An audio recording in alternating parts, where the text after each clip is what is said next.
Maintenant on le fait.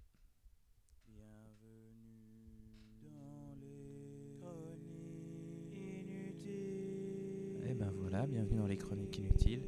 Cette semaine, je suis encore une fois seul, ce qui n'est pas forcément mauvais parce que du coup, ça me permet un peu d'explorer différents trucs, comme par exemple raconter un peu ma vie.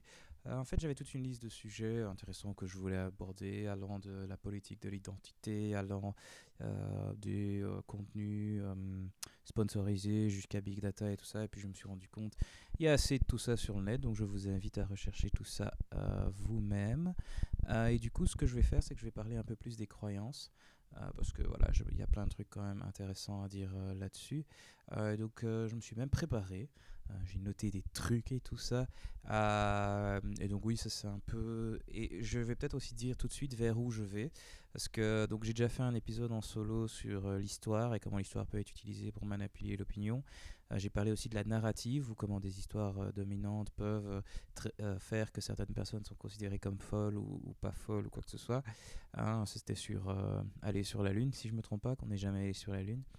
Et là, ce que je veux faire, ce sera peut-être un petit peu sérieux et peut-être même un petit peu méta. Mais bon, c'est toujours dans la même lignée. Et en fait, vers où va aller cette lignée? Je vais un peu utiliser ça pour faire comme une sorte de testament de la période que je suis en train de vivre, qui est une période où je remets tout en question, qui je suis, mon rôle, etc. Et donc voilà, et donc je me suis dit, tiens, ce serait intéressant peut-être de partager ça comme un exutoire, diraient certains. Même si j'ai l'impression d'être passé de l'autre côté déjà, donc ça va, je me sens plutôt bien, mais je me dis que ça peut être intéressant pour certaines personnes qui se posent certaines questions. Et donc voilà. Vers où ça va aller? J'ai l'impression que ça va aller vers des thèmes du style c'est quoi la réalité, c'est quoi le sens de la vie, c'est quoi l'humanité, c'est quoi le mysticisme, etc. Mais j'ai envie de faire une intro par rapport à ça. On en a brièvement parlé avec Rebecca dans l'épisode sur le bonheur et les climats. Tiens, j'ai pas mis de musique. Qu'est-ce que je vais mettre comme musique?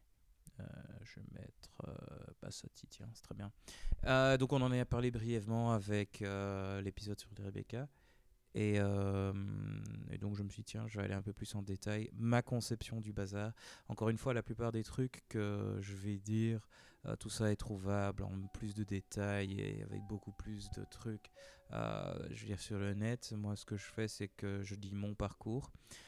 Qui est un parcours crise identitaire jeunesse, c'est quoi être une personne, c'est quoi être qui, c'est quoi être fou, c'est quoi ne pas être fou, c'est quoi être bien, c'est quoi faire partie de la société, c'est quoi être soi-même. Donc voilà, tout ça, j'ai fait un long parcours, j'ai fait des longues recherches à ce niveau-là, allant chercher dans de la psychologie jusqu'à aller chercher dans les mouvements mystiques, jusqu'à aller chercher dans les mouvements religieux. J'ai fait beaucoup de recherches là-dessus. Personnel, hein, je suis pas un expert, j'ai pas de diplôme ou quoi que ce soit, et donc je me dis que ça peut être intéressant pour certaines personnes vu que j'ai quand même fait un certain parcours. Voilà, ceci étant dit, je fais mon petit disclaimer, je ne suis pas psy, mais je vais quand même parler de certains concepts de psychologie maintenant. Et donc je vais parler de c'est quoi les histoires qu'on se raconte, les histoires ancrées qui font partie de notre inconscient et qui du coup dictent, donc la phrase que j'écris ici c'est les croyances comme histoire qu'on se raconte dont le corps et que le corps a ancré et croit, et comment ces histoires influencent les émotions, la raison et notre réaction. Donc, donc en fait, donc ce que je voulais faire ici, c'est montrer, tiens, si tu as une histoire que tu te racontes, qui est vraiment bien ancrée, ça peut complètement influencer ta personnalité, ta vision sur le monde. Et donc, pour ceux qui se rappellent, j'ai déjà fait un épisode sur les croyances avec Mehdi, et c'est un peu ça que je disais. On peut voir la même chose, mais parce qu'on a d'autres croyances ou d'autres ancrées dans notre inconscient, ou d'autres goûts, ou d'autres sens, ou quoi que ce soit, le même truc, on peut le vivre aussi bien, comme mal, comme neutre, comme dubitatif, ou quoi que ce soit.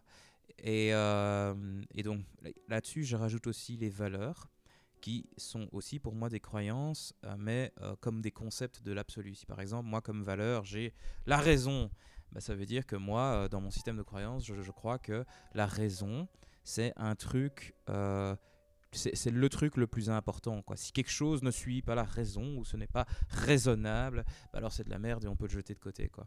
Et donc dans ce genre-là, il y a plein de valeurs différentes, la justice, le vivre ensemble, le partage, la bonté, la joie. Qu'est-ce qui peut encore? La créativité, l'aventure, le bien-être, la communauté.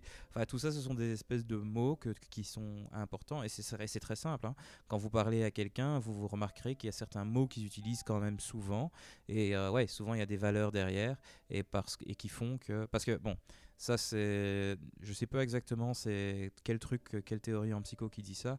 Mais donc, tu as le cerveau reptilien qui est genre le bas de ton dos, qui est en fait un truc très binaire. C'est en mode tu vas vers quelque chose qui te fait plaisir et tu fuis quelque chose qui te fait pas plaisir, quoi. C'est très noir-blanc. Et ben ça influence les émotions. Donc, du coup, les émotions sont un complexe plus système que nous, les mammifères, on a tous, tu vois. Et donc, apparemment, nous, les humains, on aurait la raison en plus qui se trouve dans le néocortex. Et du coup, cette raison-là, elle est influencée par les émotions. Je vous invite à rechercher tout ça. C'est que avant même qu'on ait une pensée, ils ont fait des recherches au niveau neuropsychologique. Avant même qu'on ait une pensée, il y a déjà d'autres trucs au niveau émotionnel et au niveau tout ça qui fonctionne.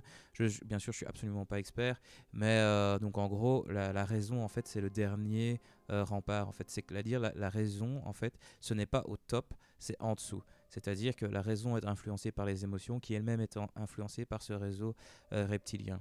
Et donc voilà. Donc voilà, ça c'est vite fait dit. Enfin donc ça c'est un des concepts. Il y a encore plein de visions psychologiques différentes, mais je vais un peu utiliser celle-là, je crois, parce que c'est celle-là que de mon expérience fonctionne le mieux. Et puis ensuite il y a écrit ici l'identité comme histoire qu'on se raconte sur soi-même. Si par exemple je dis je suis incapable ou je suis capable, en fait c'est une histoire qu'on se raconte sur soi-même. Si je dis, alors il y a des trucs sur l'identité qui sont bien sûr plus concrets, je suis de couleur, bon, ça c'est quelque chose qui est tout à fait vrai, même si au fait au niveau cellulaire ça se voit pas forcément, c'est juste une question de mélanine ou je sais pas trop quoi. Et donc, de la même façon, il y a plein d'histoires comme ça. Il y a des trucs qui sont vraiment concrets, puis il y a des trucs qui sont tout à fait différents et qui peuvent donc changer. Je ne suis pas organisé, je suis organisé. Je suis intelligent, je ne suis pas intelligent. Tout ça, ce sont des histoires qu'on se raconte sur soi-même. Je suis raisonnable, je ne suis pas raisonnable. Je suis émotionnel, je ne suis pas émotionnel. Je suis con, je suis un cancre. Tout ça, donc, c'est des trucs sur l'identité, des trucs qu'on croit sur soi-même, qui en fait sont des histoires qu'on se raconte et qu'on croit et qui sont ancrées en nous. Et donc, voilà. Ah ouais, ensuite le prochain point que j'ai noté c'est, mais ça je l'ai déjà fait avant, je vais probablement arrêter ou en tout cas changer les chroniques inutiles vu que mon intention pour les chroniques inutiles ont changé. Donc comme je disais, j'ai un peu fait une sorte de questionnement par rapport à tout ce que je suis en train de faire maintenant, ayant des discussions et tout ça. Je me suis dit que j'allais quand même continuer jusqu'à la fin de l'année, donc je vais continuer jusqu'à la fin de l'année malgré le fait que mon intention a complètement changé et que enfin, pour expliquer, j'ai compris l'histoire derrière l'histoire que je me racontais par rapport aux chroniques inutiles. Je l'ai identifiée, puis je me suis rendu compte, ah bah tiens, c'est une histoire, ça n'a aucun lien avec le monde réel. Et bah donc, m'étant rendu compte de ça, je me rends compte que tiens, les chroniques inutiles, du coup, je peux m'en foutre, ça, vu que moi, l'histoire que je me raconte derrière n'est pas vraie. Hein, je me suis posé certaines questions, elle n'est pas réelle. Et ça aussi, c'est un truc. C'est que vu que ce sont des histoires qu'on se raconte, ce n'est pas forcément ancré dans la réalité. Et ça, c'est, je crois, le truc le plus important à se rendre compte tout au fil de ce que je vais expliquer bientôt. C'est qu'une histoire, c'est une histoire. Il y a une manière d'appréhender le monde, en fait. J'ai beaucoup parlé du besoin de l'histoire et du besoin humain d'avoir des histoires et de se raconter des trucs, tu vois, et c'est pour faire sens du monde dans lequel on vit, qui est rempli de chaos et plein de trucs qu'on pige pas. Et donc, voilà, quoi, tout ça, ce sont des histoires et c'est pas forcément ancré dans la réalité. Ou c'est peut-être ancré dans la réalité par rapport à quelque chose qui s'est passé dans le passé, mais peut-être que ce n'est plus d'actualité aujourd'hui, ou c'est que d'actualité dans certains cas, mais pas tout le temps, sachant que la réalité est bien plus complexe que se dire je suis incapable, je suis pas incapable. Non, on est entre les deux, ou bien on est capable dans ce truc-là, mais pas dans l'autre. Et donc voilà, je vous invite à lire Freedom from the Known de Jiddu Krishnamurti, qui parle de ça bien mieux que moi je le ferais. Très bon livre. C'est un gars qui utilise la raison pour expliquer tout ça bien mieux que je ne le ferais. Je vous invite à le lire. Voilà, ça j'ai dit. Voilà, différence entre inconscient, émotion et raison. Ah ouais, ok. Donc la raison, c'est les histoires qu'on se raconte, c'est les mots qu'on utilise. les émotions, c'est la joie et tout ça. Et puis l'inconscient, c'est ce que tu ne sais pas. Parce que, bon, pour moi, une émotion, tu la ressens. Ah ouais, putain, c'est vrai, j'ai de la tristesse. Pourquoi je l'ai, je sais pas. Le stress, mais non, je suis pas stressé. Tu vois, tu peux le sentir, la rage. Mais non, je suis pas enragé, je suis pas en colère. Mais quelque part, si tu prends un peu 2-3 pauses, tu peux le savoir. L'inconscient, pour moi, et donc la raison, ça c'est les pensées qu'on a tout le temps. Et puis il y a l'inconscient qui, pour moi, est quand même un peu séparé, dans le sens où l'inconscient, par définition, cet inconscient, tu peux pas forcément le toucher, ou c'est très difficile d'y arriver, ou il y a tout un système dans la manière de penser, dans les émotions, qui protège justement certains aspects de la personnalité ou de la structure de pensée ou de les identifications ou les croyances. Et donc ce que je vais faire, c'est que je vais prendre quelques exemples d'histoires que des gens autour de moi se racontent et que je trouve quand même intéressant à partager parce que oui, c'est hyper intéressant. J'ai un ami qui adore la complexité et les choses qui doivent être compliquées. Et le moment où j'ai vraiment capté ça, c'est à un moment où on a une discussion. Et je sais pas exactement de quoi on parlait, mais en gros, à un moment, il lâche. Et donc, c'est un peu discussion en mode on se challenge et tout. Je lui dis, enfin, on se challenge, on se défie et je le confronte avec ses propres mots et tout ça. Et à un moment, il lâche. Bah non, mais ça doit être compliqué. Parce que si c'est pas compliqué, c'est de la triche, c'est trop facile. Les choses ne peuvent pas être faciles. Et donc moi je lui dis attends. Et donc on continue la discussion et puis moi je dis attends. Là t'as dit une phrase très intéressante, les choses ne peuvent pas être faciles. Et donc on s'est arrêté sur cette phrase. Et moi j'ai creusé, mais pourquoi tu dis ça? Pourquoi est-ce que ça peut pas être facile? Pourquoi est-ce que quelque chose qui est facile n'a pas la même valeur que quelque chose qui est compliqué? Et donc on a discuté. Et en fait il n'y avait pas de raison concrète en fait. Et là j'ai compris, tiens, cette personne elle est comme ça. Et donc j'ai essayé de lui donner des exemples de tiens, mais pourquoi est-ce que c'est pas facile et tu vas voici quelque chose de facile, tu vas me dire que ça n'a pas de valeur ou quoi que ce soit. Et en fait, ce qui est très marrant pour le coup, c'est cette personne, bizarrement, elle a une vie très compliquée. Les choses ne peuvent pas être faciles dans sa vie, parce que si c'est facile, ben alors sa vie n'a pas de valeur. Donc là, on touche carrément à l'aspect survie, quoi. C'est-à-dire que si les choses sont faciles, enfin, si sa vie devait être facile, sa vie n'a pas de valeur, tu vois. Et donc, cette personne en question, elle cherche toujours des challenges, des défis complètement impossibles, elle cherche toujours à se compliquer les choses, draguer les relations amoureuses, ça doit être compliqué, avoir de l'argent ou se faire de l'argent, ça doit être compliqué, ça ne peut pas être facile. Voilà, les hobbies, ça doit être compliqué, ça ne peut pas être facile. En gros, c'est quelqu'un qui adore les choses compliquées. Et donc, c'est marrant parce que, je veux dire, conceptuellement, la personne est d'accord, mais c'est ça qui est intéressant, c'est qu'au niveau de l'inconscient, au niveau reptilien, c'est que quand quelque chose est compliqué, c'est genre, il y a vraiment ce truc, et je vais beaucoup revenir à ce cerveau reptilien, c'est que vraiment, il y a une sorte...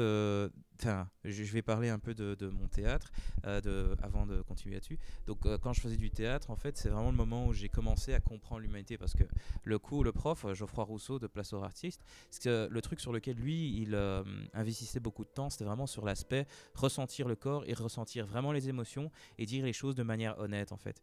Et donc, du coup, ce qui était intéressant à ça, c'est que tu commençais à te connecter à tes propres émotions, et c'était hyper intéressant. Et non seulement à ça, une fois que tu arrives à te connecter à tes propres émotions, à tes propres ressentis, à tes propres tics et à tes propres fonctionnements, tu arrives à l'observer chez les autres. Ah tiens, cette personne, elle bouge beaucoup des yeux de gauche à droite tout le temps, elle est stressée. Bah oui, forcément, parce que toi-même, en le faisant, tu te rends compte que ça te stresse aussi. Et donc, voilà. Donc, ayant fait cela, ça m'a beaucoup aidé là-dedans, c'est que j'arrive mieux à lire les gens. Et donc, un truc que j'arrive beaucoup mieux à observer, c'est quand la personne, elle est en train de vivre un plaisir profond, tu vois. Le plaisir du genre, tu vois, c'est pas de l'émotion, c'est vraiment du satisfaction, tu vois. C'est genre, tu vas à la toilette et ça sort, tu vois, genre, oh ouais, tu vois. Et donc cette personne en question, à chaque fois qu'elle parle d'un truc qui est compliqué, il y a vraiment ce mouvement de la langue, tu vois, sur la bouche en mode ouais, ah ouais, c'est compliqué, putain, c'est difficile, et oh, ma vie, elle est dure, et oh, il y a vraiment, mais c'est subtil, mais c'est là, en fait, il est présent. Et bon, le corps ne ment pas, donc c'est vraiment quelque chose qui est ancré au niveau reptilien, au niveau survie. Et donc c'est bizarre parce que vu que, je ne sais pas si vous vous souvenez de ce que j'ai expliqué, vu que c'est tellement profond, bah pour le coup, il va falloir y aller pour changer ce truc-là, ou il va falloir remplacer ce truc par un truc plus puissant que la complexité pour que cette personne aille mieux. Donc voilà, ça c'est un exemple de personne. Un autre exemple, c'est quelqu'un qui... Enfin, je ne sais pas si... qui est dans une espèce de vengeance en fait. qui est dans une énergie de vengeance. Bon, il y a toute une histoire derrière. C'est le père a quitté la mère, ils ont eu une situation de merde et tout ça. Et donc, il est dans un truc de vengeance et dans le fait de moi, je vais prouver que moi, je peux vivre sans toi, blablabla. Et donc, ce qui est marrant, c'est que ce concept-là de succès et de vengeance et de prouver, de montrer l'image et de radier le succès et tout ça, et ouais, moi je sais faire ceci et faire cela, c'est vraiment présent c'est vraiment présent dans la personne, plus ou moins partout. Et le moment le plus intéressant, c'est que la personne a été dans une relation à long terme qu'elle a quittée. Puis ensuite, ce qui s'est passé, c'est qu'ils sont restés en contact. Mais en fait, en restant en contact, et donc on a eu la discussion, il y avait moi, il y avait cette personne et il y avait une autre personne, c'est que, autre personne qui connaît la personne, le vengeur, je vais l'appeler le vengeur, ou le successful, c'est que donc la personne qui connaissait le successful, elle le connaît depuis beaucoup plus longtemps que moi. Moi, je connaissais pas récemment. Et donc, ce qui est assez marrant, c'est qu'on a cette discussion à propos du tiens, mais t'as fini, c'est fini avec son ex, tu vas jamais revenir avec. Pourtant, pourquoi est-ce que tu restes avec tu devrais te rendre compte que tu donnes des faux espoirs. Pourquoi est-ce que tu coupes pas de manière claire plutôt que de donner des faux espoirs et tout ça. Mais non, non, non, mais j'ai. Et donc, la personne se défendant. Mais toujours avec cette espèce de satisfaction épinelle. Non, non, non, mais pour moi, le cadre est clair. Je lui ai clairement montré que voilà, moi, je ne me laisse pas faire et tout. Et donc, la personne dit ça, et au niveau de la raison, donc elle dit des vrais arguments, mais oui, mais j'ai été clair. Donc là, je dis probablement comment la personne se voyait, mais moi j'ai été clair, je veux juste qu'on parle clairement des choses et tout ça, de ce qui n'a pas marché, ce qui n'a pas marché. Ensuite, comment la personne lui disait, c'est mais non, voyons, moi j'ai été clair, j'ai juste pour discuter des choses, parler des choses qu'on a parlé, parce que c'est quand même important de bien parler des choses et tout ça. Et donc, le moment culminant, c'est ensuite, après genre 10 minutes de discussion, on était dans un bar comme ça, c'est que j'apprends, ah mais oui, en fait il y a un mois on a fait l'amour et tout ça, et moi je dis mais putain, mais tu donnes des faux espoirs à cette meuf en lui continuant à lui parler de votre relation et tout ça, qu'est-ce qui n'a pas marché, et puis ensuite tu vas lui faire l'amour alors que tu sais très bien qu'elle est dépendante de toi et qu'elle t'aime toujours, blablabla. Puis il dit ah mais non, moi j'ai posé un cadre clair, moi j'ai dit clairement que ah mais non, moi je lui ai dit clairement ceci, que moi je ne ferai pas ceci, que je ne ferai pas cela, et que blablabla, et que ceci est juste pour le fun et que ce n'est pas ceci et pas cela. Et donc, ouais, il y avait vraiment cette énergie de vengeance et de satisfaction personnelle qui était là, qui probablement se retrace au papa et tout ça, parce que les quelques fois que j'ai posé des questions sur le papa et tout, c'était genre. Et puis, pouf, on change de sujet parce que on ne peut pas avoir l'impression, on ne peut pas donner l'impression d'aller mal, quoi. Et ça, ouais, bon, bien sûr, moi je trouve fantastique, quoi. J'ai plus de batterie sur mon laptop. Ah ouais, j'ai plus de batterie sur ma tablette. Donc, bientôt, il y aura plus de musique ou ça fera des bruits bizarres. On verra bien. De toute façon, je peux toujours éditer, donc ça c'est pas trop un problème. Euh, donc voilà une autre personne intéressante. Et donc l'histoire, tiens, en me vengeant et en prouvant à papa qui m'a quitté, je prouverai, en me vengeant et en ayant du succès, ben j'aurai de la valeur et je pourrai survivre. Parce que c'est ça le truc. Une fois que ça touche au truc reptilien, c'est que c'est une question de survie. Ça j'ai peut-être pas précisé, mais c'est que à chaque fois que en étant le gars qui défie et qui rentre profond et tout ça, c'est que à un moment j'arrive toujours et je suis toujours bourré, hein. Ça c'est le truc, parce que d'habitude je capte à fond, mais quand je suis bourré je capte pas et je continue et je capte pas. Mais à chaque fois que tu touches vraiment profond, tu te rends compte que ils deviennent agressifs et ils t'attaquent, quoi. C'est parce que tu touches à leur croyance de survie, tu vois, et que si tu commences à mettre ça en question, bah ils peuvent juste autant mourir, tu vois. Donc ils deviennent agressifs, et ça c'est ultra intéressant. Et ouais, à chaque fois que je vais aussi loin ou que je me rends compte que je suis allé aussi loin avec une personne, c'est parce que ouais, j'étais bourré et que du coup j'ai pas eu la conscience nécessaire pour me rendre compte, ah mais non, mais là je touche quelque chose, la personne n'est plus raisonnable, elle est au niveau même en dessous de la raison, tu vois. Alors un autre exemple que j'ai noté ici, et je vais peut-être mettre une autre musique, on va mettre de la bossa vu qu'on parle bonheur. Il y a une autre personne qui est à fond dans la raison et dans le bonheur, et c'est marrant parce que pour le coup, à chaque fois que je mets la raison et le bonheur en question, cette personne-là, elle réagit complètement différent. C'est qu'elle, c'est pas genre, c'est qu'il y a vraiment une sorte de panique, tu vois. Alors, on pourrait dire que la panique, c'est de la peur, Mais panique, justement, c'est pas. Donc, allez, quand t'es reptilien, c'est ou bien t'es en mode agressif, ah, plaisir, ou bien t'es en mode panique, agressif, ou je sais pas quoi. Et c'est vraiment en mode panique, mais non, la raison, tu peux explique-moi raisonnablement et tout ça. Et donc, oui, ça je trouvais intéressant. Et même chose pour le bonheur, et si le bonheur n'existait pas, etc., et que je parle de tout ça avec la personne, ouais, que pour le coup, elle est genre, mais mec, tu dis n'importe quoi, t'es de la merde, et que la personne rentre vraiment dans un état de panique quand je rentre là-dedans. Et encore, même chose, tu rentres à un truc qui est vraiment fondamental, qui est limite le truc fondamental de la personne, l'identité fondamentale de la personne. Et quand tu touches ça, bah ouais, la personne part en couille. Une autre personne que j'ai notée ici, c'est l'amour réel est souffrance. Donc là, on est toujours dans une croyance. Et donc, c'est intéressant parce que pour cette personne-là, alors ici, c'est une success story, hein. Parce que voilà, donc quelqu'un qui avait ça, tu vois, c'est que pour que l'amour soit réel, il faut qu'elle soit souffrance. Et donc, cette personne, en fait, elle prenait vraiment un espèce de plaisir quand aussi bien cette personne ressentait, bon, c'est un il, aussi bien quand il ressentait de la souffrance et aussi bien quand il le faisait ressentir à d'autres gens. Et en fait, ce qui est marrant, c'est qu'au niveau émotionnel, cette espèce de partage de souffrance aussi bien pour moi-même que pour les autres, cette espèce de partage de souffrance, en fait, c'était un moyen pour connecter, c'était un moyen pour créer une relation d'amour aussi bien entre homme-homme que femme-homme, tu vois.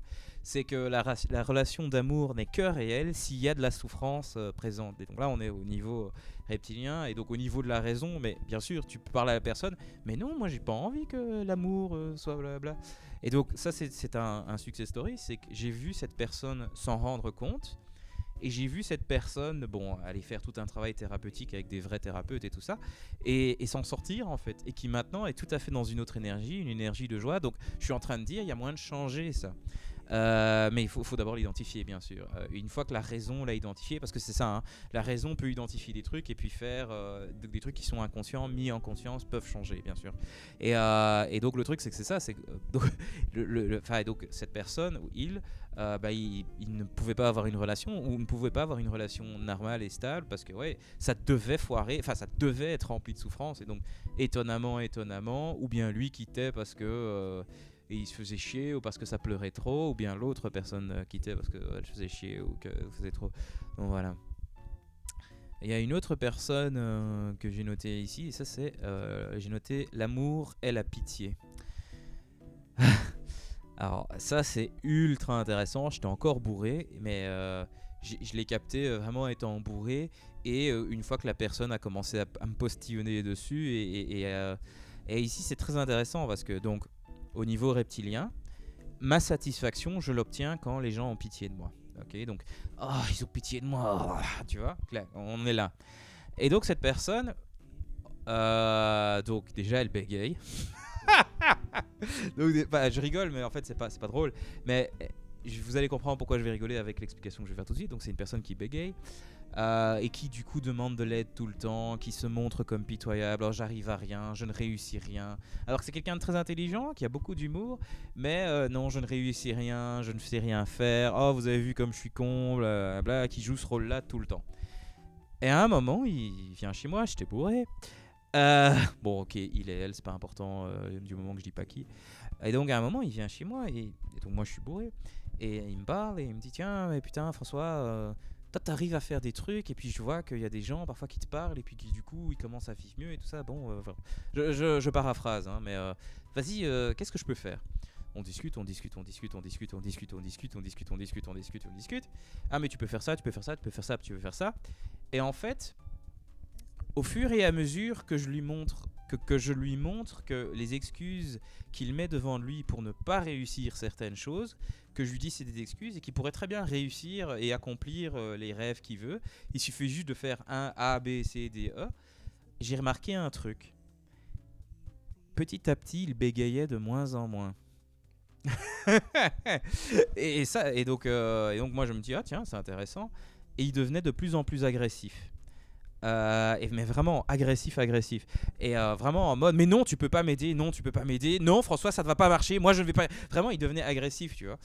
Et à un moment, je suis là, wow, il devient agressif, il me postillonne dessus alors qu'il vient me demander de l'aide, je lui donne ses trucs pour les. Enfin, tu vois, moi j'étais au niveau raison. Ok, voilà, raisonnablement, via la logique, tu peux l'aider comme ça. Et en fait, ce qui est marrant, c'est que non, ça n'a pas marché, quoi, tu vois. Et à un moment, je lui dis, non mais t'as raison, et donc juste pour tester, non mais t'as raison. Et il bégayait plus. Détail important, il ne bégayait plus. Donc au fur et à mesure qu'il devenait de plus en plus agressif, il ne bégayait plus. C'est-à-dire que quand il me dit non, tu peux pas m'aider parce que moi, mes parents, nanana, et puis parce que nanana, il ne bégayait plus du tout. Et moi, j'ai observé ça. Wow, quelle transformation, quoi. Là, on était clairement au niveau de survie parce que si je l'aidais, il n'avait plus d'excuses pour avoir pitié, donc il ne pouvait plus avoir de l'amour, tu vois. Il ne pouvait plus avoir cette espèce de satisfaction profonde et reptilienne, quoi, qui est au niveau de l'orgasme, au niveau du. Tu vois. Et donc voilà, il n'allait absolument pas me laisser faire ça en quelques discussions, quoi. Et donc une fois que je lui ai dit non mais t'as raison, tu peux pas m'aider, tout à coup j'ai senti une énergie de on se calme. Ah ouais, mais c'est pas grave, pas grave, hein. Non, et avec le sourire, quoi, il était satisfait que je ne puisse pas l'aider, quoi. C'est vraiment au niveau émotionnel, il y avait de la satisfaction que je vraiment là. Ah non mais c'est pas grave, hein. T'as fait de ton mieux et merci de vouloir. Mais c'est pas ta faute que tu puisses pas m'aider, hein. Je suis vraiment fou et con et voilà. Waouh, moi ça m'a choqué. Waouh, ça m'a choqué. Euh, Dans le même type, pitié. Donc ça c'est un exemple qui me vient tout de suite. Il y a et là, pour le coup, j'étais pas bourré, mais j'étais dans une espèce de soirée, t'avais plein de gens, et on discutait avec quelqu'un qui avait des démarches administratives à faire, tu vois. Et donc, c'était une démarche administrative toute conne, tout le monde, au niveau logique, au niveau de la raison, quoi. Ah ouais, il faut. Mais en fait, il faut juste faire ça, regarde, c'est vraiment simple, tu fais ça, tu fais ça, tu fais ça, et puis tout est réglé, quoi. Franchement, c'est une démarche administrative à faire qui est toute conne et tout. Et la personne dit non, mais je sais pas, j'ose pas, je le fais pas, hein. Et bon, moi je vois tout ça qui se passe, et moi à la base j'étais en mode, j'étais dans ma solitude, j'étais en train de philosopher, et puis je vois tout ça qui se passe, et puis à un moment, il y en a marre, quoi, j'en avais marre. Puis je dis non mais vous vous rendez pas compte que son blocage, il est pas du tout au niveau rationnel, vous pouvez aller dans le rationnel autant que vous voulez, la personne elle va rester bloquée. Et ce qui est marrant, c'est que la personne, elle m'a remercié, quoi. Elle m'a dit, mais merci François. Tu vois, ouais, parce que toi au moins t'écoutes mes besoins. Et moi je suis là, ouais, ok. Et donc c'est marrant parce que, alors pour le coup, je suis pas allé en détail, mais voilà encore un truc où on essaye de parler au rationnel, mais le rationnel, il en a rien à foutre, quoi. Parce que le blocage, il est pas du tout à ce niveau-là, quoi. Bon, ensuite, par après, j'ai plus ou moins appris des trucs. Mais bon, ça c'est des spéculations parce que j'ai pas parlé directement à la personne. Mais en gros, la personne venait d'une région où tu peux pas faire confiance à l'administration parce qu'ils vont utiliser blablabla. Bla bla bla, et donc la personne, du coup, elle fait pas confiance à l'administration et tout ça. Mais bon, je trouvais ça quand même intéressant qu'au niveau donc inconscient, il y a ce truc, tu peux pas faire confiance au gouvernement et tout ça, et que du coup, la personne, en fait, elle n'osait pas faire ces démarches administratives là parce qu'elle se dit, je vais me faire baiser, quoi. Et donc voilà, ça vient peut-être des parents ou je sais pas quoi, mais ben voilà, encore un truc, un exemple où la logique et tout ça, ça marche pas. Et tout ça, c'est des histoires qu'on se raconte qui sont devenues inconscientes. Voilà, c'est de ça que je parle. Alors un autre truc que j'ai noté ici, c'est bon, il y a une personne en particulier, mais je crois que celle-là, elle est quand même assez connue. La vie est dure. La vie est dure. Les choses simples, c'est dur, c'est dur la vie. On peut pas faire confiance aux gens. Le monde est rempli de requins. Il y a que des gens méchants sur Terre. Donc oui, il y a une personne concrète derrière, hein. Il faut suivre les sentiers battus. Il faut pas prendre de risques. Il faut créer son confort. Et il faut absolument pas prendre de risques parce que c'est dangereux. Et le monde est dangereux. Et la vie est dure. Et il faut pas. Bon voilà. Alors là pour le coup, c'est des trucs qui peuvent être ancrés. Et qui peuvent aussi bien être au niveau logique, quoi, et ne jamais remettre ça en question. Et du coup, quand tu remets ça en question, ou même parfois en challengeant les gens, mais toi t'as fait ce truc et c'était un risque, mais pourtant t'es toujours en vie. Ah oui, c'est vrai. Mais la vie est dure quand même. Même si j'ai pris ce risque et que ça a marché, la vie est dure quand même. Il faut pas prendre l'exemple sur moi à ce niveau-là. C'est une personne très intéressante parce qu'elle a cette espèce d'incroyance inconsciente, mais ensuite elle prenait des risques et elle faisait un peu des folies. Mais c'est genre non, on prend pas mon exemple. Blablabla. Non, c'est pas vrai. Voilà. Et là, je me suis dit, je vais prendre un exemple plutôt intéressant. C'est la personne que j'avais en tête, c'est les mauvais esprits. Donc, ce que j'ai noté, c'est les mauvais esprits et garder une vision positive des gens. En fait, ce que je m'imagine, donc il y a une personne concrète derrière, et cette personne, en fait, à chaque fois que quelqu'un fait quelque chose de mal, où quelqu'un fait quelque chose qui pourrait être considéré comme mauvais ou coupable ou responsable ou je sais pas quoi. Ce que la personne elle dit ah mais c'est des mauvais esprits quoi, tu vois. Je dis c'est quelqu'un de bien, mais là les mauvais esprits l'ont influencé quoi. Sinon c'est quelqu'un de bien, hein. Franchement la personne elle est bien, c'est juste ces mauvais esprits ils foutent la merde quand même, tu vois. Et ouais. Putain, c'est marrant, ça fait des bruits bizarres. Mais et donc ouais, ces mauvais esprits, ils foutent quand même la merde et tout. Je veux dire, putain de mauvais esprits quoi, tu vois. Ils pourraient simplement laisser la personne vivre, mais non, c'est les mauvais esprits. Et ça, je trouvais très intéressant parce que donc c'est quelqu'un qui ne vient pas d'Europe, soyons clairs. Et, et donc cette personne, ce qui est intéressant, c'est qu'elle est ultra joyeuse. Et donc quand je traîne dans ce groupe de personnes, mais en fait, il n'y a que de la joie et il n'y a que du bien-être. Et c'est hyper bon au niveau bien-être parce que c'est jamais la faute de quelqu'un, quoi. Il n'y a pas de faute, il n'y a pas de culpabilité, c'est les mauvais esprits, quoi. Mais non, c'est pas de ta faute, c'est les mauvais esprits, tu vois. Et donc c'est génial parce qu'ils vont super bien, ils sont dans une super bonne énergie, tu vois. Il y a quelque chose de mal qui se passe, mais c'est les mauvais esprits, il n'y a pas de stress, c'est les mauvais esprits. Alors ça c'est clairement au niveau des croyances, tu vois. On peut tout à fait, pour quelqu'un qui vit dans la raison, c'est complètement fou. Ensuite, oui, ce que tu vois chez ces personnes-là, chez ces personnes-là, c'est qu'ils sont complètement en bonne santé, dans un bien-être total. Et donc voilà quoi. Donc voilà, ici c'est un peu des exemples de croyances. Et donc voilà, juste pour montrer la différence entre la raison et comment en fait donc encore une fois scientifiquement ils ont prouvé que la raison c'est un peu the bitch quoi, c'est la bitch de tous les autres niveaux, que c'est la bitch des émotions qui est la bitch de rationnel. Et j'ai un peu envie d'aller un peu plus en détail là-dedans parce que du coup si tu te sens triste, la raison, hein, elle va t'expliquer toutes les raisons pour lesquelles tu es triste. Quand tu te sens triste, tu trouves la logique, elle va trouver plein de raisons pourquoi tu es triste. Quand tu te sens bien, la raison, elle va te donner plein de raisons, elle va trouver plein de raisons et plein d'explications pourquoi tu te sens bien, tu vois. Et donc ça c'est quand même intéressant parce que pour le coup, on croit ouais la raison et la logique ça fait qu'on change d'opinion et tout ça. Non, en fait, et c'est pour ça que j'en parle aussi et que je fais mes chroniques inutiles et tout ça, c'est que non, en fait, comment ça marche, c'est que la raison en fait, elle prouve ce que tu crois déjà. Et ça, c'est quand même important à se rendre compte, où elle prouve les émotions que tu vis, que les émotions que tu vis sont justifiées, tu vois.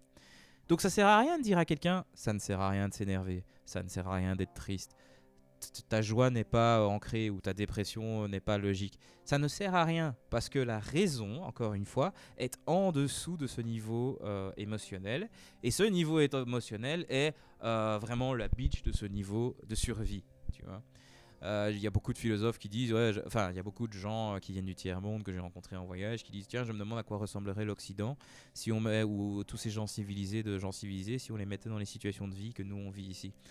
Exercice de pensée extrêmement intéressant. Voilà, moi je suis assez convaincu que si on vit dans des situations de merde ici en Occident, ben on serait peut-être pas aussi civilisé. Peut-être qu'on rentrerait aussi dans la corruption, etc., etc. Bon voilà, ça c'est de mes croyances à moi, parce que voilà, c'est mes croyances. Je suis tout à fait prêt à les identifier. Enfin, croyances. Les humains sont tous pareils. Voilà. Croyant au plus profond d'eux-mêmes, les humains sont tous pareils. Et donc oui, ensuite tu peux avoir un bras en moins, mais au niveau alors c'est une croyance. C'est intéressant que je l'ai identifié. Ça veut dire que je peux aller faire un travail maintenant pour la détruire et voir toute la différence et toute la diversité de tous les humains. Ah ben voilà, je suis en train de le faire. Mais bon voilà. Et alors je vais passer sur un prochain chapitre. Idéologie ou des idéologies comme histoire que plein de gens croient. Ou comment et donc ça c'est pas juste donc, là j'ai raconté l'histoire au niveau personnel, hein, comment voilà, mais ensuite tu as des histoires que tu peux avoir au niveau communauté, et donc ici j'ai noté la droite du travail, hein, les gens de droite ils disent le travail c'est bien, la gauche des valeurs, ah non il faut être communauté, il faut s'aider et tout ça. Est-ce que Brexit est bien ou pas bien? Je veux dire, il y a quand même, de tout le pourcentage des gens qui ont été votés pour Brexit, il y a quand même une certaine, la majorité a voté donc, pour sortir. Est-ce que c'est bien, c'est pas bien? J'ai pris, pour l'exemple, j'ai pris la première religion mondiale qui est l'islam, et j'ai pris une des croyances. Le monde sera soumis éventuellement, parce que Allah est tellement puissant, le monde sera soumis à Allah. Ceux qui refusent mourront et iront en enfer ou quoi que ce soit. Et donc, j'ai noté ici religion monothéiste comme outil intérieur. Bon, ok, j'ai pris l'exemple de l'islam, mais au fond, fondamentalement, le christianisme, c'était pas différent. Ils ont leurs croyances et du coup, ils l'imposent un peu partout. Bon, maintenant, le cas ici, j'ai pris l'islam et tout ça. Je dirais Al-Qaïda. Bon, enfin, Al-Qaïda, tout ce qui est grand changement, Al-Qaïda, ils avaient ça dans leurs notes, quoi. Tu vois. Je veux dire, c'est vraiment codé. Donc, il y a des, ouais, moi j'ai des potes musulmans, on échange blindé là-dessus, c'est hyper intéressant. Et voilà quoi, parce que voilà, l'islam c'est intéressant. Et d'ailleurs, je vais m'être tout à fait honnête, j'ai appris des trucs très profonds de l'islam. Il n'empêche que dans l'islam, c'est quand même écrit, enfin c'est quand même assez codé. Ensuite, je sais pas si c'est certains mouvements ou pas, mais c'est quand même assez clair que le mot soumission est très important, soumission à la volonté d'Allah. Et moi personnellement, j'aime bien le concept de se soumettre à la réalité qui est devant nous. Finalement, ça c'est ce que les bouddhistes disent aussi, tu vois, c'est qu'il y a les illusions et puis il y a le monde réel, se soumettre à ce qui est. Donc en fait c'est marrant parce que il y a des principes divins, mais c'est juste que ouais, différents prophètes mettent l'accent sur différents trucs quoi. Et donc bon, ici on parle de soumission, hein, l'islam c'est très soumission. Soumission à la vérité qui est devant soi et faire les bonnes actions par rapport à la réalité qui est devant soi, faire les actions justes par rapport à la réalité qui est là, et donc se soumettre à cette réalité et faire l'action juste par rapport à cette réalité. Et enfin voilà quoi, je veux dire, moi je trouve ça des principes, donc ça c'est des principes d'islam, moi je trouve ça des principes quand même assez pas mal. Ensuite je sais pas si les musulmans auxquels j'ai parlé m'ont bien expliqué le truc, ça j'en sais rien, je suis pas allé dans une mosquée, je suis pas allé parler à un imam. Enfin si, je suis allé parler à un imam. J'espère qu'il passera peut-être aux chroniques inutiles, ce serait marrant. Parce que c'est un imam assez marrant. Soit, un autre que j'ai noté ici, c'est le capitalisme est le seul modèle qui marche bien. C'est le seul modèle qui marche. Voilà, ça c'est aussi une histoire. Il n'y a pas d'alternative. There is no alternative, ça c'est vraiment la phrase. Quand tu veux forcer quelqu'un dans une décision, tu dis il n'y a pas d'alternative. Donc voilà, ça c'est. Donc voilà, si vous voulez manipuler quelqu'un, dites toujours. Mais non, la seule solution c'est celle-là. Il n'y a pas d'alternative. Regarde ça, c'est de la merde pour ça. Donc voilà, écoutez vos politiciens. À chaque fois qu'ils disent qu'il n'y a pas d'alternative ou que c'est la seule solution, sachez qu'ils vous manipulent. Donc voilà. Un autre que j'ai noté ici, c'est qui crée donc des mouvements. C'est la nature est géniale et supérieure à tout ce que l'humain peut faire et fonctionne parfaitement. Ah oui, c'est vrai que j'ai pas donné des contre-exemples. Est-ce que j'ai besoin de donner les contre-exemples En fait, non. Hein. Bah, non, c'est des histoires. Mais bon, voilà. Je veux dire, voilà, même dans la nature elle-même, il y a des espèces qui vont en voie d'extinction sans que l'humain n'ait vraiment interagi avec elles. Je veux dire, c'est la jungle. Hein, je veux dire, c'est la loi du plus fort. Enfin, pas forcément du plus fort, mais la loi du plus adapté. Et donc oui, il y a des espèces qui meurent, qui sont mortes, alors que je veux dire, l'humain n'a pas du tout influencé là-dessus. C'est la guerre, les animaux se mangent les uns entre eux.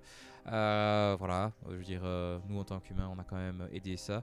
On est allé tellement loin qu'on a éduqué des animaux. Je veux dire, les chats dans la nature, enfin, les chiens ou les loups dans la nature, ou les lions dans la nature, ou les tigres dans la nature, ne se comportent pas de la même façon qu'ils se comportent quand ils sont dressés ou éduqués.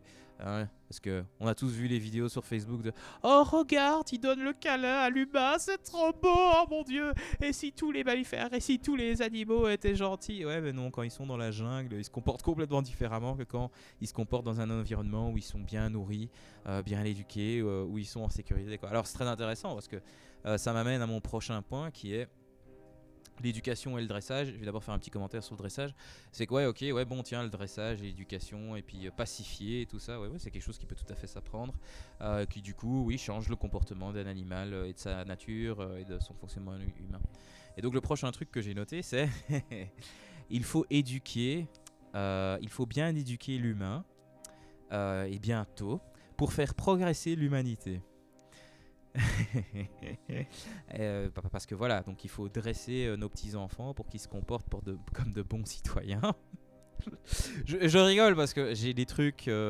voilà, ça c'est le genre de truc qui n'est absolument pas remis en question. Et je suis parfois très mal vu quand je propose, et si on n'éduquait pas nos enfants? Et si on les laissait faire leur truc? Et si le seul truc qu'on faisait, c'était les encourager à chercher leur propre truc, à faire leur propre chemin, qu'on ne les apprend pas à lire, qu'on ne les apprenne pas les bonnes manières, tu vois, qu'on les laisse faire leur truc, tu vois.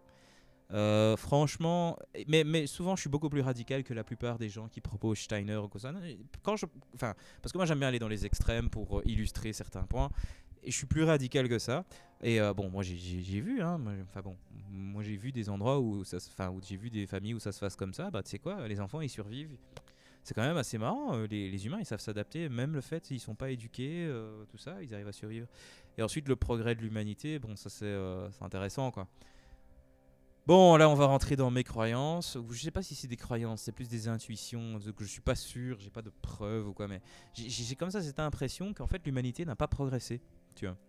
C'est marrant, je dis tu vois, c'est intéressant. Mais j'ai l'impression que l'humanité n'a pas progressé du tout. C'est que le seul truc qui a vraiment progressé, en fait, c'est la technologie derrière, mais que quelque part, il y a toujours cette espèce de truc de l'individu et moi et ma communauté, moi et ma communauté qui pensent de la même façon que moi, on est bien et tous les autres, ils sont fous. Tu vois, ça, c'est un truc que tous les humains, ils ont. Tu vois. Donc, est-ce que l'humain pourra arriver à surpasser ça, ce genre de fonctionnement Bon, c'est du méta, hein, c'est du fonctionnement. Là, je parle au niveau structurel. Je veux dire, t'es un individu, tu t'identifies à certains mouvements, à certains courants, à certaines pensées. Du coup, ceux qui pensent comme toi, ils sont bien, ceux qui pensent pas, ils sont fous. Et il faut les convaincre, il faut leur changer, il faut débattre avec eux. Et pour ceux qui ont entendu l'épisode avec Mehdi, j'ai posé sérieusement la question, qu'est-ce que tu fais avec ceux qui pensent pas comme toi? Ils sont malades, était la réponse. Qu'est-ce qu'on en fait? Et s'ils veulent pas changer d'opinion, s'ils pensent que toi t'es faux, et si du coup ils rentrent en guerre avec toi parce qu'ils savent que t'es faux, qu'est-ce que tu fais? On le tue? Je dois remercier Rebecca pour ça, parce que ça c'est un truc que Rebecca m'a dit, tu vois, c'est genre ouais, moi le truc maintenant quand je fais ce genre de débat, c'est ça, c'est je pose limite dans les 3 premières questions, je pose tout de suite, bon, les gens qui pensent pas comme toi, qu'est-ce que tu fais? Tu les tues parce qu'ils vont pas changer d'avis, tu vois, enfin. Et bon voilà, prenons l'Allemagne nazie. Pardon, je rigole de trucs qui sont cruels, mais c'est un moyen de survie pour moi. Parce que oui, moi j'accepte complètement de voir la noirceur de l'humanité. Et les moyens pour moi de survivre en voyant tout ça, ouais, c'est l'humour, c'est de prendre tout ça avec l'humour, parce que ouais, sinon c'est un peu dark. Est-ce que ça a changé maintenant? Non, il y a toujours des génocides, hein, il y a toujours de l'esclavage moderne, que ce soit en Inde, ceux qui font du textile, ou bien les gens qui travaillent dans les mines en Afrique, de coltan ou de je sais pas quoi, que ce soit... Enfin bon, voilà quoi. Il y a toujours les atrocités qui ont toujours fait partie de l'humanité sont toujours là. C'est juste qu'elles sont obscurcies, on ne les voit pas dans les nouvelles et donc du coup c'est comme si ça n'existait pas et c'est comme si on avait progressé, tu vois. Voilà, et donc oui, mais nous en Occident on ne fait pas ça. Bon, bah proxénétisme, hein? Proxénétisme, non? Voilà, je vous invite à rechercher tout ça. Et puis bon, même esclavage moderne, hein, en mode cage dorée, tout ce délire là. Est-ce que c'est pas un peu ça? Si tu quittes, bah, tu es dans la merde. Enfin bon, soit, je digresse. C'est marrant parce que, ah oui, le prochain point que j'ai noté, c'est à propos de éduquer et faire progresser l'humanité. J'ai écrit un texte stand-up là-dessus. Ah non, non, non, c'était pas exactement là-dessus, c'était par rapport à tout ce qui est être offusqué, et moi j'ai raison, et je sais pas quel est le lien avec ce que j'ai noté jusqu'avant. Je sais que quand j'ai noté mes notes, j'avais un lien, mais bon, je peux dire. J'ai fait un texte sur outrage culture, sur la culture de s'offusquer de choses, tu vois, d'être offensé, de oh, comment tu peux penser ça, c'est scandaleux, comment est-ce que tu peux laisser dire ça, c'est scandaleux, blablabla, oh, comment tu peux, oh, c'est scandaleux, parce que bon. Il y a les deux côtés. Hein. Si moi je pense que le vert est une belle couleur et que quelqu'un pense que c'est pas une belle couleur, moi je suis offensé. Et si la personne qui trouve que vert est une couleur de merde, ben elle sera offensée de ce que moi je dis. Et donc j'avais fait un texte de stand-up là-dessus que j'ai pu retester récemment. Et la première fois que je l'avais testé, j'étais en mode stress. Et là j'étais beaucoup plus calme parce que j'avais tout le temps que je voulais. Et donc j'ai pu le faire tranquillement. Et ce qui est marrant, c'est qu'en fait il y avait très peu de rire. Parce que c'était beaucoup trop proche. Et donc c'est marrant parce que moi je stressais, je me dis bon je vais arrêter le stand-up et tout, j'étais vraiment en mode crise existentielle, putain je fais de la merde et tout, et ça sert à rien, pourquoi je fais ça et tout. Et en fait les gens ils sont venus me parler par après et c'est ça qui m'a étonné, c'est ils voulaient avoir mon opinion sur ce que j'avais noté. Si vous voulez je peux vous partager le texte, hein, il est très simple, bon je l'ai un peu improvisé, je l'ai fait différemment sur scène à ce moment là quoi, c'était la deuxième fois que je l'ai fait quoi. Et en fait c'est marrant parce qu'ils ont voulu me demander quelle était mon opinion et tout ça par rapport... Et en fait j'ai dit exactement la même chose que je vous ai dit maintenant. C'est que ouais, t'es offensé d'un truc parce que ça rentre pas dans tes cadres de pensée, ça rentre pas dans tes structures de pensée, tu vois. C'est quelque chose de totalement différent. Pourtant le monde il est comme ça, le monde il est comme il est, tu vois. Toi t'as tes pensées mais le monde il est comme il est, tu vois. Tes pensées en fait elles font un jugement ou je sais pas quoi sur le monde comme il est. Mais en fait, tu t'offusques toi-même. Et donc, je le dis comme ça, tu t'offusques toi-même, tu vois, tu t'offenses toi-même, en fait. C'est si tu acceptes que le monde, il peut être comme il est, et voilà, et que t'abandonnes tes pensées, t'abandonnes tes jugements, bah, quelque part, tu t'iras beaucoup mieux dans ta peau, quoi. Et le truc que moi, j'étais en train de dire, c'est justement ça, quoi. S'offenser, c'est un peu de la blague, quoi. Tu vois, c'est un peu une sorte d'arme. Oh, je suis offensé, ça veut dire que j'ai raison et que je peux aller combattre, blabla. Le texte du thème, c'est ça, hein. Donc, je raconte comment j'utilise le fait de m'offenser comme une arme pour la justice, mais la justice qui dépend complètement de ma perception. Et donc plus tard dans le test, ce que je fais, c'est que je prends des opposés en fait. C'est que je prends le gars qui est misogyne, et puis je prends la vie féministe sur exactement le même sujet, tu vois. Et que je dis, je suis offensé en mode féministe, je suis offensé en tant que gars machiste que des féministes puissent dire des choses comme ça, tu vois. Voilà en fait ce que je fais. Et donc j'ai pris plusieurs sujets, j'ai pris, je crois, l'écologie, ouais, j'ai pris différents sujets, j'ai pris la race, j'ai pris les cultures, j'ai pris différents trucs, et voilà, et j'ai montré que ça. Et en fait, ce qui est marrant, c'est que pour le coup, j'ai montré, bah oui, les humains sont pareils, tu vois, je veux dire, ce processus de s'offenser, quoi, bah oui, tous les humains l'ont, quoi. Et en fait, ce qui est marrant, c'est que les gens n'ont pas rigolé du tout, et donc moi j'avais le problème, oh putain, je fais de la merde, ça sert à rien de parler, et que ouais, ils sont venus me parler par après, et qu'on ait eu cette discussion, un peu comme on fait dans les chroniques inutiles, sauf que pour le coup, j'étais un peu la star parce qu'ils me posaient des questions directement à moi. Et ouais, et que j'ai parlé un peu de ça et tout ça, et c'est marrant parce qu'il y en a certains qui vont venir en coaching chez moi. Ça, c'est le plus drôle, bien sûr. Ouais, c'est ah ouais, cool, j'en ai des clients maintenant. C'est marrant ça. Mais, mais bon, voilà quoi. Parce que j'ai fait un peu de PNL et tout ça, et donc ça, je peux utiliser. Donc, on en a parlé et tout ça. Et donc, voilà. Dernier point, et puis ensuite je vais arrêter tout ça parce que je dis quand même beaucoup de conneries. J'ai noté le progrès qui va un peu loin, parce que c'est de ça qu'on parlait, je parlais de progrès. Et donc là, c'est des trucs concrets. Des trans, donc des hommes qui deviennent des femmes, qui du coup battent des records du monde au niveau femmes, quoi, tu vois.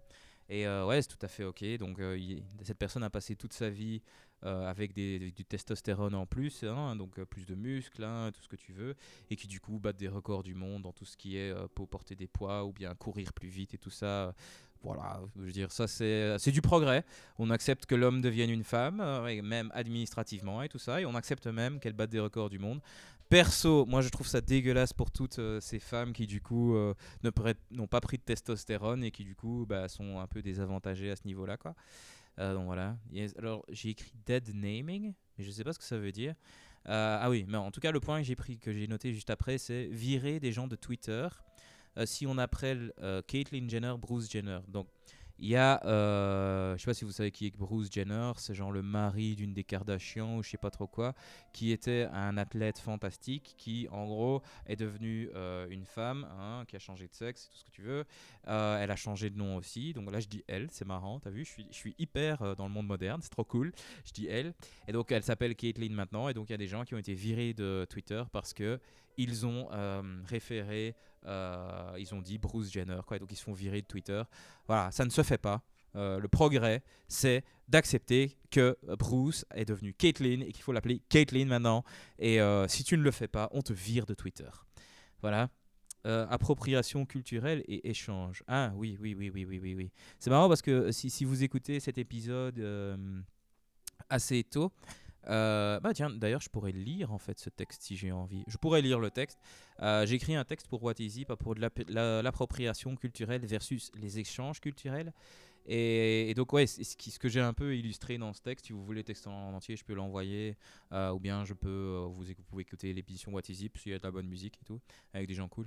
Et donc l'appropriation culturelle, comme moi je la concevais, c'était ok, tu prends un truc d'une culture qui est cool et tu dis ah mais non, c'est ma culture qui l'a créé, c'est moi qui l'ai créé, tu vois.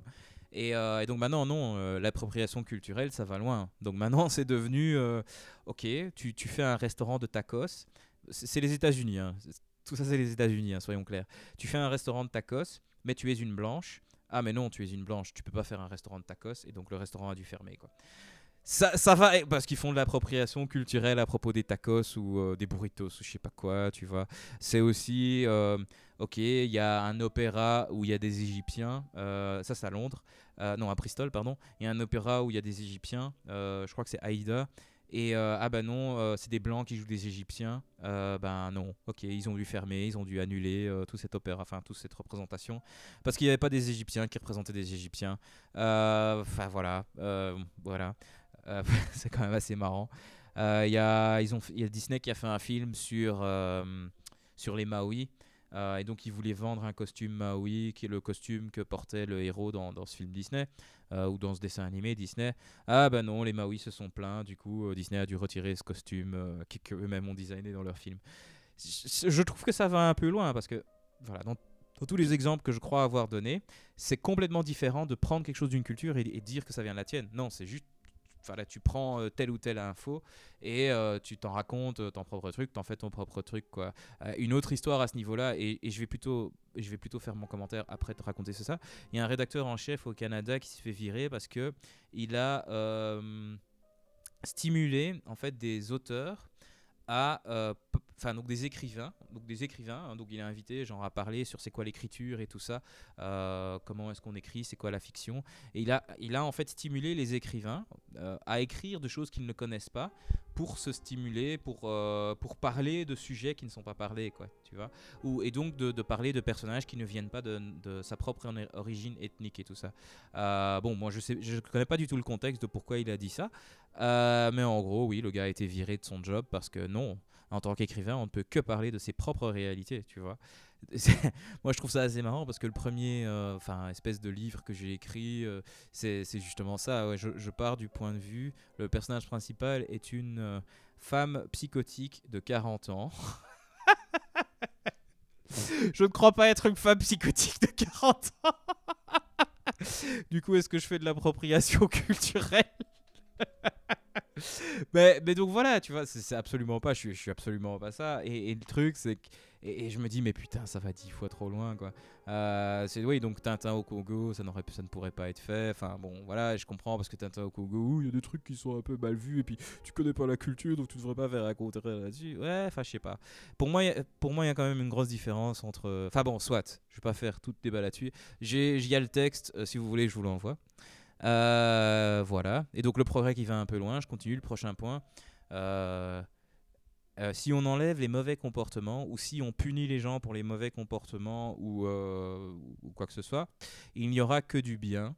Et donc comme exemple, j'ai mis politiquement correct, bien-pensance, non-jugement.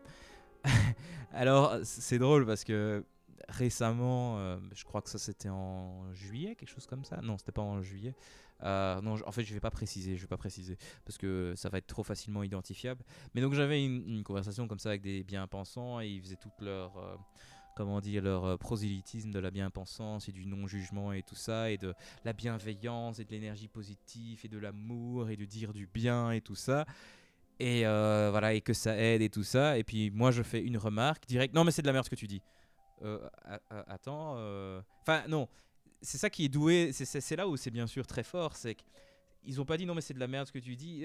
Non, j'accepte ton point de vue, mais ton point de vue est un peu blablabla. C'est un peu de la merde et tout ça. Non, mais tu juges mon point de vue. Enfin, tu vois. Parce que mon point de vue, en fait, c'était quoi? C'était, mais si tu bloques les gens à parler dans leur expression, tu vois.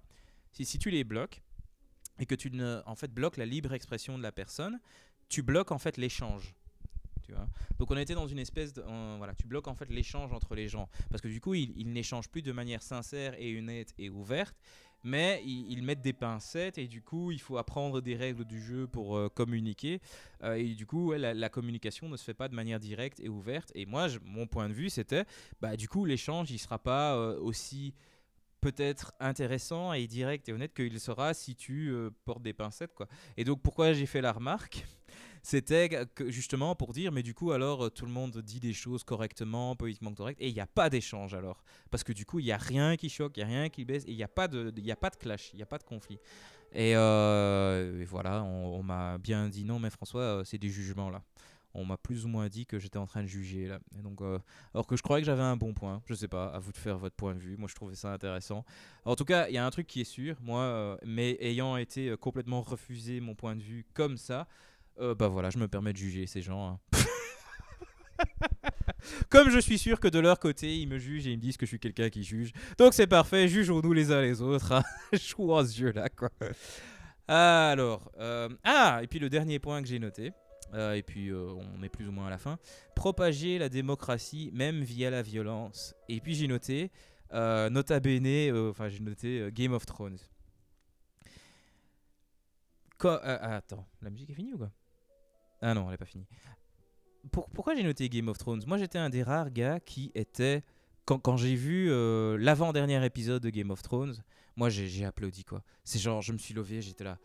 Putain, George R. R. Martin, toi t'es un putain de génie. Parce que cette fin là qu'il a fait, il l'a vu dès le début. Ça se sent, tu vois.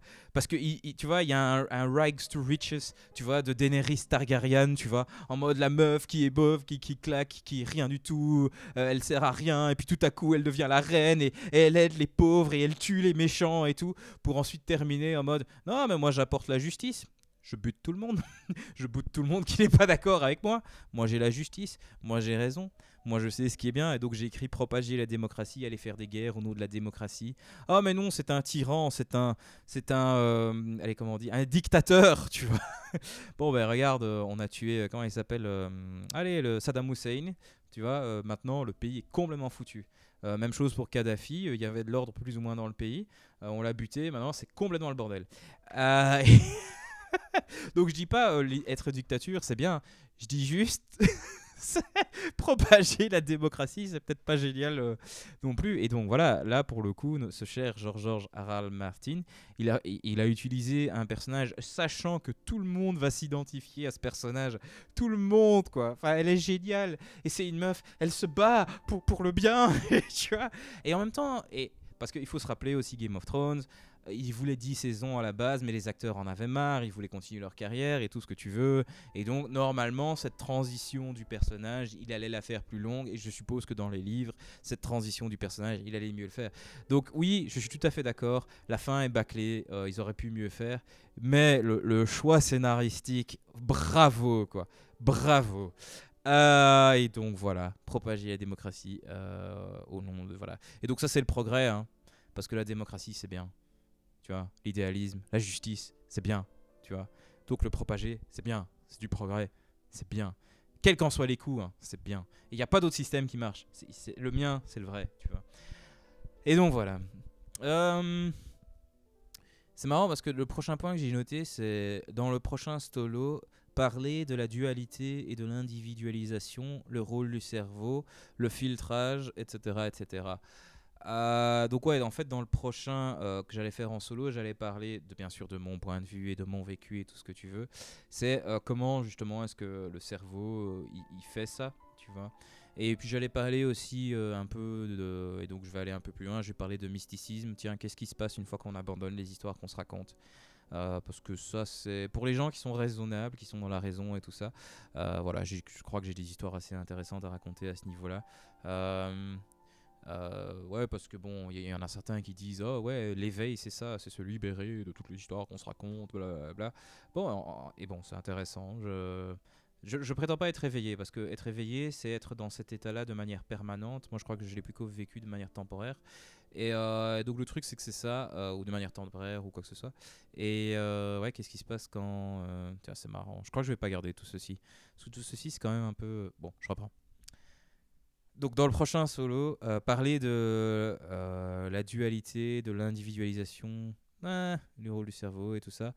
Ouais, c'est genre, ok, donc ok, comment est-ce que le cerveau fonctionne, comment est-ce qu'il raconte les histoires, comment est-ce que tout ça, comment est-ce qu'on crée la division, comment est-ce qu'on devient un ego, comment est-ce qu'on devient je, comment est-ce qu'on devient une personne individuelle qui est différente par rapport aux autres, comment est-ce que du coup, par rapport à ça, on se différencie, comment est-ce qu'on fait une distinction entre moi et les autres, ou bien entre ceci et cela, et comment est-ce que du coup, ce genre de truc fait que, on crée en fait un modèle sur le monde en fait. Je vais parler de ça. Et puis après ça, je vais rentrer dans le mysticisme probablement. Donc dans le solo après ça. Mais en même temps, en lisant ce que j'ai noté là, je me rends compte que je sais pas, c'est un peu limitant dans le sens où j'ai l'impression que je dois mettre d'autres balises avant de parler du mysticisme. Mais bon, voilà, on verra. Je suppose que je le ferai en mode free flow, comme je l'ai fait aujourd'hui, c'est-à-dire Je me prépare une demi-heure avant et puis en écrivant quelques notes, j'écris ensuite un texte pour Whatissip et puis ensuite je vais enregistrer une chronique inutile, c'est-à-dire une grande préparation. Ouais, je suis le genre de gars qui fait confiance à son inconscient et au flow, donc voilà. Ensuite, oui, bien sûr, il faut abandonner la qualité quand tu fonctionnes comme ça. Quoique, il y a peut-être des gens qui sont hyper qualitatifs quand ils fonctionnent totalement de manière impro. Mais soit, quoi. Est-ce que j'ai encore quelque chose à dire? Pas vraiment. Si vous êtes toujours là, merci d'écouter. Je sais pas pour ce que vous faites toujours là. Vous devriez être convaincu de toutes les histoires que vous vous racontez. Parce que vous, hein, ce que vous croyez sur vous-même, ce que vous croyez sur le monde, ce que vous croyez sur l'existence, sur les gens autour de vous, tout ça c'est vrai, quoi. Tout ça c'est vrai. N'écoutez pas moi qui remets tout ça en question. Franchement, vous prenez pour qui, quoi? Écoutez un gars qui fait des chroniques inutiles. Il le dit clairement dans le nom. Inutile, tu vois. Vous l'écoutez et vous l'écoutez dire ces conneries, tu vois, à propos de oh ouais, tout ce que vous croyez, c'est des histoires que vous vous racontez, c'est de la merde, le monde il marche pas comme vous le croyez, enfin voilà quoi. Alors que voilà, vous pourriez être en train, je sais pas moi, de regarder une belle série, de faire l'amour avec votre prochain, je sais pas moi, de manger un bon chocolat et tout ça, et non, vous écoutez des chroniques inutiles quoi, franchement. Voilà, ça, c'est mon petit rant. Je vais arrêter, hein, je crois. Donc, si je veux arrêter, j'appuie sur ce bouton-là, n'est-ce pas? Donc, boum. Voilà, chronique inutile. Merci d'écouter. Donc, ouais, je vais probablement arrêter les chroniques inutiles parce que, encore une fois, il y avait une croyance à propos des chroniques inutiles que j'ai détruite et je me rends compte qu'en fait, continuer, ça sert à rien. Mais en même temps, au niveau des croyances et au niveau de mon fonctionnement interne, j'ai envie de mettre en place une croyance qui est je suis le genre de personne qui finit ce qu'il commence. Et en commençant les chroniques inutiles, je me suis dit je vais faire le point à la fin de l'année. Du coup, je sais ce que je vais faire. Je vais me garder ma propre promesse plutôt que tout le temps changer la vie. Parce que revenir à l'ancien François qui remet tout en doute, qui questionne tout et tout ça, et qui du coup se doute tout et ne sait plus qui il est et tout ça, c'est peut-être pas le truc que j'ai envie de faire. Du coup, je mets une croyance en place qui est je finis tout ça, et donc ouais, je me permets de finir les chroniques inutiles, en tout cas jusqu'à la fin de l'année. Donc voilà, je vous souhaite une bonne soirée, bonne matinée, bon midi, bon appétit, bon après-midi, enfin, bon truc quoi. You